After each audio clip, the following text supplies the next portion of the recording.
আসসালামু আলাইকুম everyone, welcome back to my channel. আজকে আপনাদের মাঝে আমি আরেকটি রেসিপি নিয়ে চলে আসলাম। আজকে তৈরি করে দেখাবো একদম সহজ রেসিপিতে, যে কেউ তৈরি করে নিতে পারবেন আমার এই রেসিপিটা দেখে। আজকে তৈরি করে দেখাবো চাইনিজ রেসিপিতে চিলি চিকেন। আর এই চিলি চিকেনটা খেতে কিন্তু খুবই অসাধারণ, আর বাসায় কিন্তু আপনারা খুব সহজে এটা তৈরি করে নিতে পারবেন। চলে যাব মূল রেসিপিতে। প্রথমে আমি এখানে নিয়ে নিচ্ছি 300 গ্রাম চিকেন নিয়ে নিচ্ছি কিউব করে কেটে রাখা। আমি এবার হাড়সহ চিকেন নিয়েছি, চাইলে এখানে আপনারা বোনলেস চিকেনও নিতে পারবেন। তারপরে এখানে 2 টেবিল চামচ দিয়ে দিচ্ছি সয়া সস। তারপরে এখানে আমি 1 টেবিল চামচ দিয়ে দিচ্ছি আদা বাটা। তারপর রসুন বাটা দিয়ে দিচ্ছি এখানে 1 টেবিল চামচ। তারপরে এখানে গোলমরিচের গুঁড়া দিয়ে দিচ্ছি 1 টেবিল চামচ। তারপরে এখানে একটা ডিম ফেটে নিয়েছি, ফেটানো ডিমটা আমি দিয়ে দিব। আমি পুরোটা দিব না, মানে ডিমের 3 ভাগের 2 অংশ দিয়ে দেবো আর 1 অংশ রেখে দিব যদি বেশি হয় সেজন্য। এখন ভালো করে ডিমটা মিশিয়ে নেব।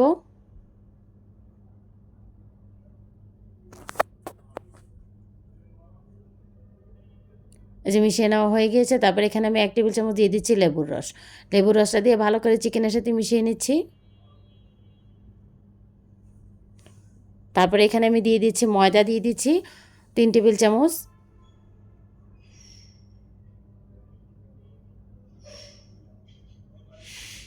তারপরে এখানে আমি আরও কর্নফ্লাওয়ার দিয়ে দিচ্ছি 2 টেবিল চামচ।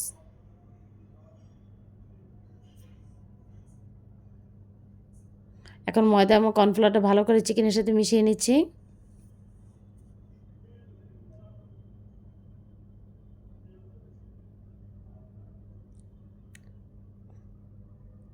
এই যে মিশিয়ে নেওয়া হয়ে গিয়েছে।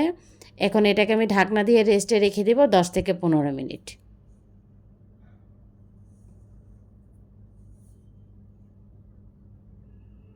তারপরে চলে যাব আমি চিলি চিকেনের জন্য একটা সস বানিয়ে নিচ্ছি। তারপরে এখানে দিয়ে দিচ্ছি আমি 1.5 টেবিল চামচ দিয়ে দিচ্ছি সয়া সস। তারপরে টমেটো কেচাপ দিয়ে দিচ্ছি 2 টেবিল চামচ।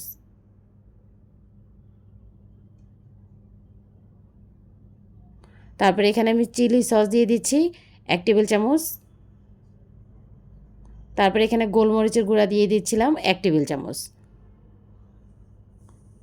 তারপরে এখানে আমি 2 টেবিল চামচ দিয়ে দিচ্ছি পানি। এখন ভালো করে পুরোটা সবগুলো উপকরণ ভালো করে মিশিয়ে নিচ্ছি।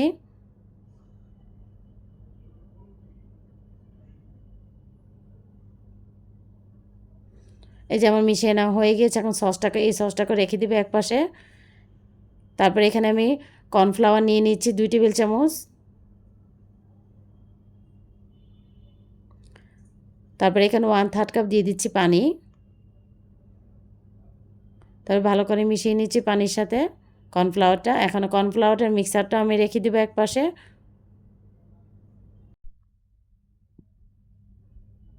এখন চলে যাবো, এই যে ম্যারিনেট করে রেখেছিলাম চিকেনটা, এখন চলে যাবো চিকেনটা ভাজার জন্য।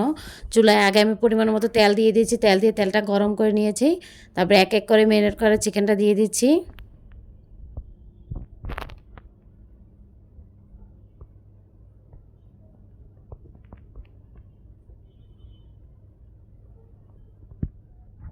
তারপরে সবগুলো চিকেন দিয়ে আমি চুলাটা মিডিয়াম হিটে, মিডিয়ামটা একদম মিডিয়াম থেকে অল্প একটু কমিয়ে, আঁচটা কমিয়ে সবগুলো চিকেনকে আমি ভেজে নেব গোল্ডেন এবং ব্রাউন কালার হওয়া আগ পর্যন্ত, মানে 5 থেকে 6 মিনিট ভেজে নিলেই হবে। যখন চিকেনের এক পাশ হয়ে যাবে তারপর আরেক পাশ উল্টিয়ে দিচ্ছি। আর বেশি আঁচ দিয়ে কিন্তু ভাজা যাবে না, তাহলে দেখবে তাড়াতাড়ি কালারটা চলে আসবে, চিকেনটা ভিতর দিয়ে সিদ্ধ হবে না। এই যে আমার চিকেনটা ভেজে নেওয়া হয়ে গিয়েছে। এর চেয়ে বেশি আমি লাল লাল করবো না। এখন চিকেনটাকে উঠিয়ে নিচ্ছি। তারপরে এগুলোকে চিকেনগুলো রেখে দিচ্ছি একপাশে। চুলায় একটা প্যান বসিয়ে দিচ্ছি। তারপরে এখানে 2 টেবিল চামচ দিয়ে দিচ্ছি সয়াবিন তেল। তারপরে এখানে আমি আদা রসুনের কুচি দিয়ে দিচ্ছি 1 টেবিল চামচ, মিহি করে কুচি করে রাখা। চাইলে এখানে আদা রসুনের পেস্টও আপনারা ব্যবহার করতে পারবেন। এখন আদা রসুন কুচিটাকে আমি 1 মিনিটের জন্য একটু ভেজে নিব।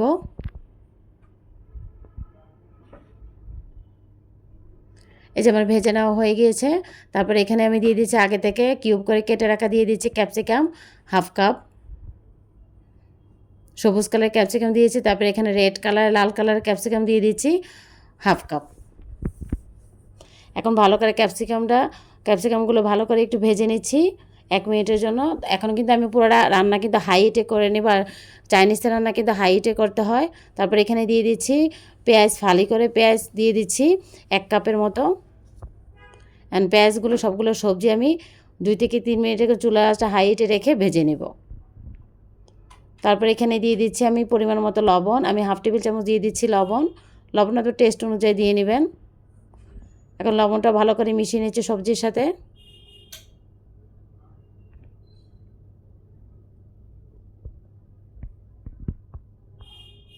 এই যে সবজিটা কিন্তু ভেজে নেওয়া হয়ে গিয়েছে। আমি যে সসটা রেডি করেছিলাম ওই সসটা দিয়ে দিয়েছি।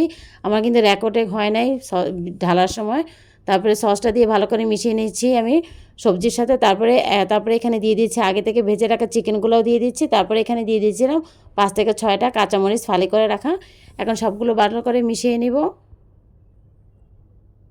আর আপনারা অবশ্যই এই চাইনিজ রান্নাটা হাই হিটে করে নেবেন।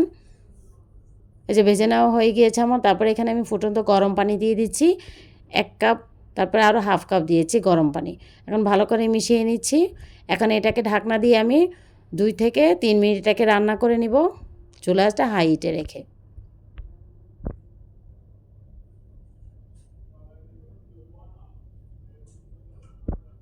ফিরে এসেছি 2 থেকে 3 মিনিট পরে। এই যে আমার সবজিটাও সিদ্ধ হয়ে গিয়েছে।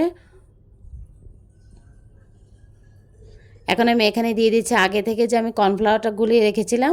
এখন কর্নফ্লাওয়ারটা দিয়ে দিচ্ছি। অবশ্যই কর্নফ্লাওয়ারটা দেওয়ার আগে ভালো করে মিশিয়ে নেবেন নেড়ে চেড়ে, যেহেতু কর্নফ্লাওয়ারটা নিচে জমে থাকে। এই যে মিশিয়ে নেওয়া হয়ে গেছে, আস্তে আস্তে করে আমি কর্নফ্লাওয়ার মিক্সারটা দিয়ে দিচ্ছি। আর কর্নফ্লাওয়ারটার মিক্সারটা দিলে কিন্তু ঝোলটা একটু ঘন হয়ে যাবে। এখন কর্নফ্লাওয়ারটা মিক্সার দিয়ে ভালো করে মিশিয়ে নিচ্ছি। এই যে আমার গ্রেভিটা কিন্তু ঘন হয়ে গিয়েছে। এখন হাই হিটে রেখে আমি আর 1 মিনিটের মতো এটাকে জাল করে নিব। এই যে আমার চিলি চিকেনটা কিন্তু তৈরি হয়ে গিয়েছে। এর চেয়ে বেশি আর ঘন করবো না, নামানোর উপর আর একটু ঘন হয়ে যাবে। তারপরে এখানে আমি দিয়ে দিচ্ছি 1 টেবিল চামচের মতো টেস্টিং সল্ট। যেহেতু এটা চাইনিজ রান্না সেই জন্য টেস্টিং সল্টটা ব্যবহার হবে। টেস্টিং সল্টটা দিয়ে ভালো করে মিশিয়ে নিচ্ছি। আর টেস্টিং সল্টটা দিয়ে কিন্তু আমি চুলা আঁচটা বন্ধ করে দিব। আপনাদেরকে আমি একটু পরিবেশন করে দেখাচ্ছি। দেখেন আমার চিলি চিকেনের কালারটা কত সুন্দর এসেছে, একদম পারফেক্ট কনসিস্টেন্সি হয়েছে। ঝোলটাও বেশি ঘনও হয় না, একদম বেশি পাতলাও হয় নাই। আমি আপনাদেরকে কিন্তু খুব সহজ রেসিপিটা তৈরি করে দেখিয়েছি। আর ছোটো বড়ো সবাই কিন্তু এটা খেতে খুবই পছন্দ করে। চাইলে এখানে আমরা ফ্রাইড রাইস অথবা প্লেন পোলাওর সাথে খেতে কিন্তু খুবই অসাধারণ এই রেসিপিটা। আমার রেসিপিটা যদি আপনাদের ভালো লেগে থাকে অবশ্যই আমার চ্যানেলটা সাবস্ক্রাইব করে আমার পাশে থাকবেন। লাইকস এবং কমেন্টস করে জানাবেন আমার রেসিপিটা কেমন হয়েছে। আল্লাহ হাফেজ।